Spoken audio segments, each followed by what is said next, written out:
Ladies and gentlemen, the President of the United States.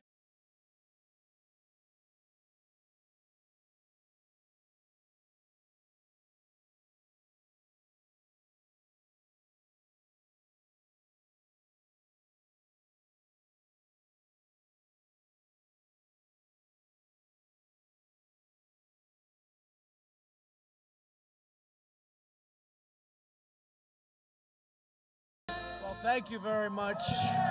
And that was some greeting we had in North Carolina. I'll tell you, I don't know if you saw the crowd outside, but it's pretty amazing. But we've had it in Texas and Ohio, South Carolina, Florida, where it's just incredible what's happening. Please sit down, please. And I'm honored to be in North Carolina in the presence of true American heroes as we commemorate the 75th anniversary of the American victory in World War II, and a victory it was. On September 2nd, 1945, the great General Douglas MacArthur accepted Japan's unconditional surrender aboard the USS Missouri in Tokyo Bay. VJ Day marked the end of the deadliest conflict in human history and the ultimate triumph of American freedom. It was a big day. It was a great triumph, a great country. And our country is greater than ever before. That's what's happening, and that's what it is. Greater, with a greater military. With a greater military than we've ever had before. We're deeply moved to be joined this afternoon by World War II veterans, all of whom I've met, all of whom are tough. I don't want to mess around with any of them, I'll tell you right now. Whose blood, sweat, grit, courage, and unfailing devotion made that epic victory possible. These brave Americans raced into the fires of hell to vanquish tyranny, dethrone fascism, and defend the American way of life. You've earned the eternal and undying gratitude of all Americans, and that's why I'm here today. I wanted to be with you. You know what I'm talking about, don't you? We had a good time a little while ago, right? Over at the Oval Office, Congressional Medal of Honor. We're privileged to be joined as well by veterans from every generation, including a number of wounded warriors. We stand in awe of your service. I can say that. So respected, so loved. We are in awe. Joining us for this commemoration, our Secretary David Bernhardt. Secretary, where is David? Thank you, David, very much for being here. A great senator, a real friend of mine, a tremendous senator, actually, and he works very, very hard, and he loves the people of North Carolina.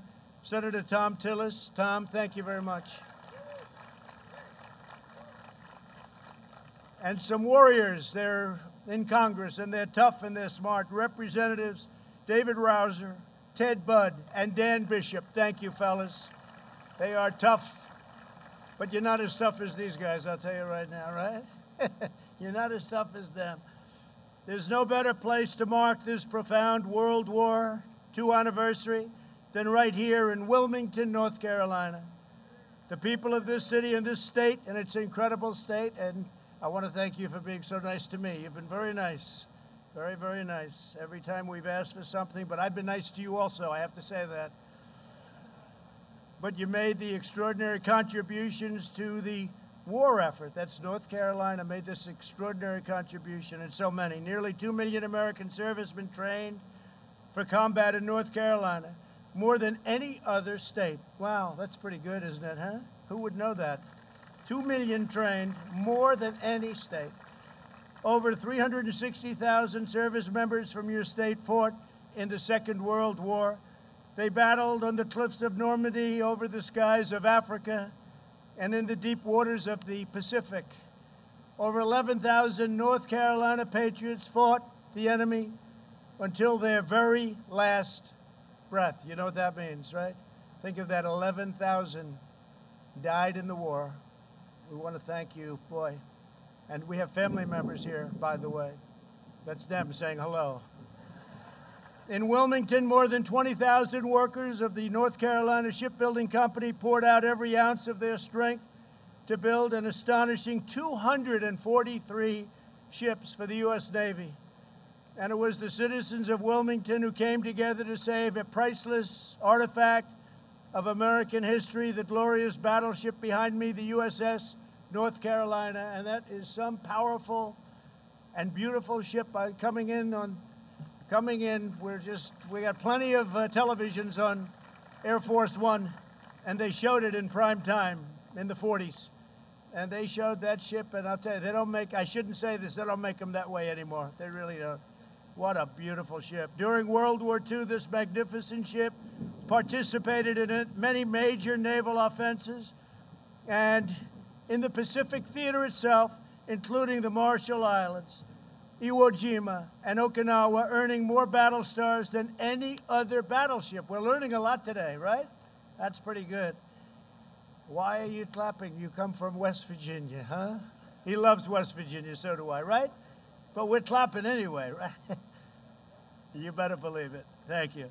After the war, the people of Wilmington organized a massive campaign to save this beautiful ship from the scrapyard. They preserved it as a memorial to the gallant deeds of American sailors, a monument to the American workers that built it, and an enduring symbol of American greatness. Now more than 200,000 people visit the site each year to learn the history and the heroism that defines our nation. This afternoon, my administration is formally recognizing the city's exceptional contributions to victory in the Second World War. It is my tremendous honor to officially designate Wilmington, North Carolina, as our nation's very first World War II heritage city. That's a big deal. Our nation's very first. Wilmington, congratulations to you all.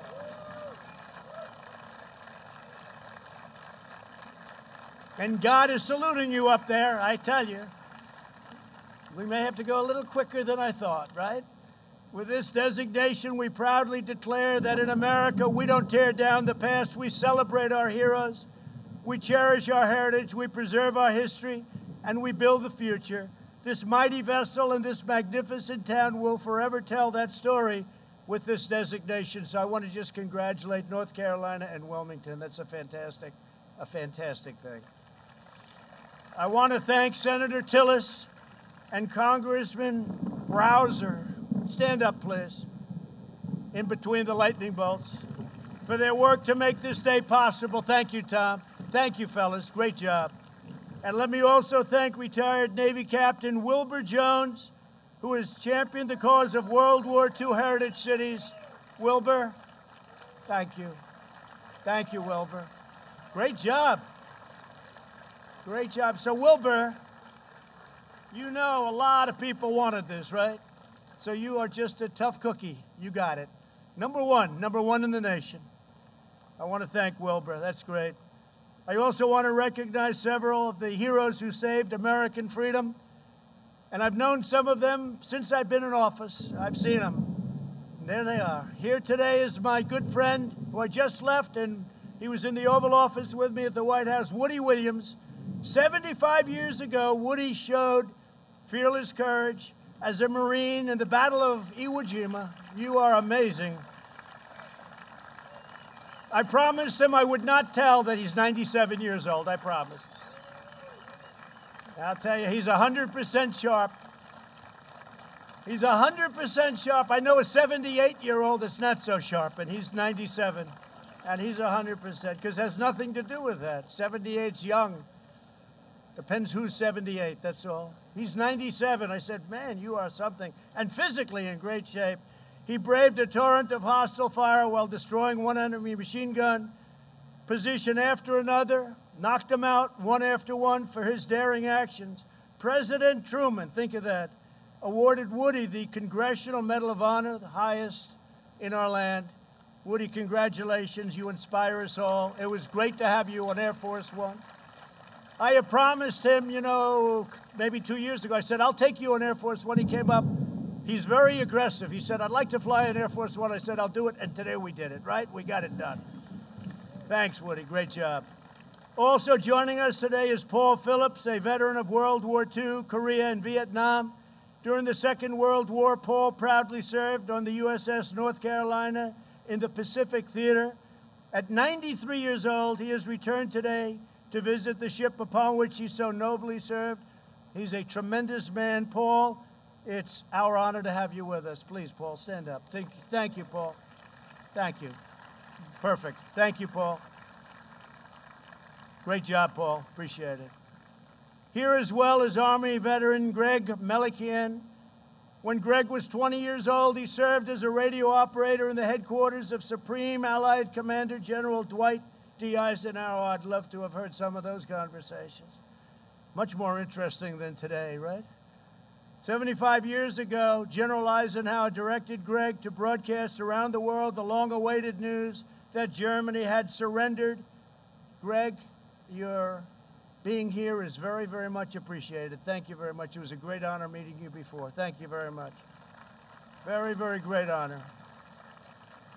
Our task today is to pass on to the next generation the blessings of liberty that you fought for and that you bled for. All for security. You wanted to secure our future. You wanted to praise and raise our flag, and you did that. You raise our flag, and you stand proud, and you stand tall. And we're doing it in our nation, too. Almost everyone. Every once in a while, you see somebody not do it. We don't like it when they don't do it, do we? We don't like it. So I want to just thank you. Fantastic job. American warriors did not defeat fascism and oppression overseas only to watch our freedoms be trampled by violent mobs here at home. We stopped those violent mobs very easily. All they have to do is say, please come in, Mr. President. We'll have it done in 1 hour. Please come in. It's one of the great, to me, just incredible that they don't immediately, they just, as you know, at Portland, the mayor last night, he was raided. His home was raided. He was thrown out of his home. And then he'll stand up and he'll fight for these people. These people only know one thing, and that's strength. That's all they know, strength. And we have strength. For the sake of all Americans, we must uphold the rule of law and defend the American dream for every child in our land. We must teach our children that America is the land of heroes like you. You're heroes. You know that, right, Woody? You're heroes. You're great, great men. Great men. Better believe it. We're not ashamed in America. We're not ashamed of anything. I signed a very important edict recently. 3 months ago, they were ripping down statues. I said, you can rip them down, but you're going to serve 10 years in jail if you do. And as soon as I did that, incredibly, you haven't heard about statues coming down, have you? Statues are monuments. But we're not ashamed of our country. We're proud of our country, prouder than we are of anything else. Our country is great, and we're going to keep it that way. We're going to keep our country great. Together, we will remember America's towering victories. We will recognize America's outstanding virtues, and we will pay tribute to the heroes who keep us safe, strong, proud, and free. And I also, in addition to our wonderful, brilliant military, I want to thank law enforcement, because the law enforcement, without them, we're not here today very well. They've done an incredible job. Really an incredible job. And thank you again to the World War II veterans in attendance today. This is such a great tribute to North Carolina. We will never forget what you did for us. Your legacy is etched forever into the heart and soul of a grateful nation. And this spot is right now one of the most important military spots anywhere in the world. Congratulations to everybody, and thank you for making it come true. Thank you all very much. God bless you. God bless North Carolina, and God bless America. Thank you all very much. Thank you.